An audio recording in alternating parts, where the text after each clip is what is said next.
तो राजस्थान में second grade teacher बनने के लिए एग्ज़ाम देना पड़ता है आरपीएससी सेकंड ग्रेड का एग्ज़ाम।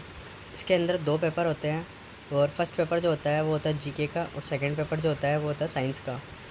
तो जो फर्स्ट पेपर है वो बाद में करवाया जाएगा इस चैनल पे और सेकंड पेपर जो है वो स्टार्ट किया गया है और जो आपको वीडियो मिलेगी वो बिल्कुल कंप्लीट और फ्री कोर्स मिलेगा।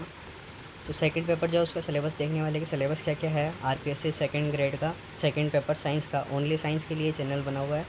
तो सबसे पहले अपन पेपर देखने वाले कितने नंबर का है और कहाँ-कहाँ से क्वेश्चन आते हैं। तो 300 मार्क्स का पेपर होगा, नेगेटिव मार्किंग है और 180 मार्क्स के क्वेश्चन आएंगे जो 10th और 12th लेवल तक के होंगे। उसके बाद में 80 मार्क्स के क्वेश्चन होंगे जो ग्रेजुएशन बेस के होंगे और 40 मार्क्स की जो होगी वो टीचिंग मेथड होगी। साइंस की टीचिंग मेथड जो है वो 40 मार्क्स की होगी। 150 क्वेश्चन आएंगे और 300 नंबर का पेपर होगा। अब अपन सिलेबस की ओर जाते हैं। सिलेबस में क्या क्या है, तो सबसे पहले स्टार्टिंग में दे रखी है बायोलॉजी का सिलेबस दे रखा है सेकेंडरी और सीनियर सेकेंडरी लेवल तक का। तो सबसे पहले सेल बायो है, सेल बायो के बाद में बायोमोलिक्यूल है, बायोमोलिक्यूल के बाद में टिश्यू है, प्लांट टिश्यू। उसके बाद में फ्लोर वाला पार्ट है, मॉर्फोलॉजी जिसको बोलते हैं, फ्लोरल फार्मूला वगैरह फैमिली सारी है। फिर वाटर रिलेशन है, उसके बाद में प्लांट न्यूट्रिशन है और फिर बाद में फोटोसिंथेसिस है। फिर इसके बाद में रेस्पिरेशन है, प्लांट में श्वसन, फिर एंजाइम है, फिर प्लांट ग्रोथ डेवलपमेंट मतलब प्लांट हार्मोन है। फिर बाद में टाइप ऑफ पोल्यूशन वगैरह है, बायोडाइवर्सिटी, ये इकोलॉजी का पार्ट आ गया। उसके बाद में स्ट्रक्चर और फंक्शन ऑफ एनिमल टिश्यू वाला चैप्टर। उसके बाद में रेगुलेशन इन एनिमल मतलब जो एनिमल हार्मोन है वो। और फिर ह्यूमन फिजियोलॉजी में ये आपको दे रखे चैप्टर जो भी है, सर्कुलेशन, डाइजेशन और केमिकल कोऑर्डिनेशन, लोकोमोशन, ये सारे हैं। उसके बाद में external and internal structure of amoeba, Plasmodium, earthworm, cockroach और फ्रॉग, ये है।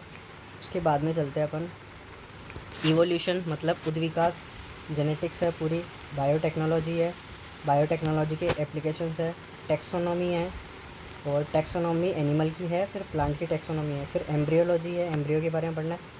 फिर इसके बाद में स्टार्ट हो जाती है यहाँ से केमिस्ट्री। ये बायो के चैप्टर थे 12th स्टैंडर्ड तक के। उसके बाद में केमिस्ट्री स्टार्ट हो जाती है। केमिस्ट्री में देखते क्या क्या है, तो केमिस्ट्री में atomic structure, state of matter, atomic structure मतलब परमाणु संरचना, स्टेट ऑफ मैटर मतलब पदार्थ की जो अवस्थाएँ है।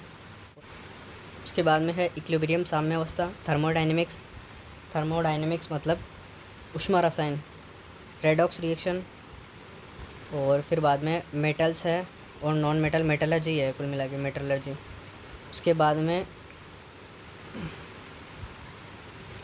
ऑर्गेनिक केमिस्ट्री है, उसमें आईयूपीएसी वगैरह ये है। और हाइड्रोकार्बन्स है, पॉलीमर है और पॉलीमर्स नेचुरल भी है और सिंथेटिक पॉलीमर्स है। उसके बाद में बायोमोलिक्यूल है केमिस्ट्री वाला, बायो वाले अलग है। फिर chemistry daily life in chemistry है, surface chemistry, environmental chemistry, physical world and measurement, यहाँ से फिजिक्स स्टार्ट है। फिजिकल वर्ल्ड एंड मेजरमेंट, यहाँ से फिजिक्स स्टार्ट है। तो फिजिक्स के टॉपिक देखने वाले फिजिकल वर्ल्ड एंड मेजरमेंट वाला चैप्टर है। फिर मोशन है, वेक्टर है, law of motion, friction, work power energy, rotational motion है, ऑसिलेटरी मोशन है, ग्रेविटेशन है, इलास्टिसिटी। फिर सरफेस टेंशन है, लिक्विड इन मोशन है, kinetic theory of gases, heat thermodynamics, radiation, waves, ray optics, electrostatics. फिर उसके बाद में है capacitance, current, electricity, magnetism and magnetic effect of current, electromagnetic induction है, अल्टरनेटिव करंट है। फिर वेव ऑप्टिक्स है, photo electric effect of and matter waves, nuclear physics, radio activity, solid and semiconductor device, electromagnetic wave और communication वाला है। इसके बाद में अब ग्रेजुएशन के आते हैं। यहाँ तक के टॉपिक थे 12th स्टैंडर्ड तक के, यहाँ तक के ऊपर वाले सारे 12th स्टैंडर्ड के। अब अपन ग्रेजुएशन की बात करते हैं। ग्रेजुएशन लेवल में क्या क्या है syllabus. Role of micro organism, सबसे पहले माइक्रो ऑर्गेनिज़म है, एल्गी है, फंजाई है, ब्रायोफाइटा और टेरिडोफाइटा। सेल स्ट्रक्चर, फंक्शनल, ये सेम है, उसमें थोड़ा सा इसमें डिटेल्स में है। करेक्टरिस्टिक ऑफ सीड प्लांट और टेक्सोनॉमी ऑफ एंजियोस्पर्मिक प्लांट। फिर फ्लोरल स्ट्रक्चर है, histological organisation of monocot and dicot root, फिर वाटर रिलेशन,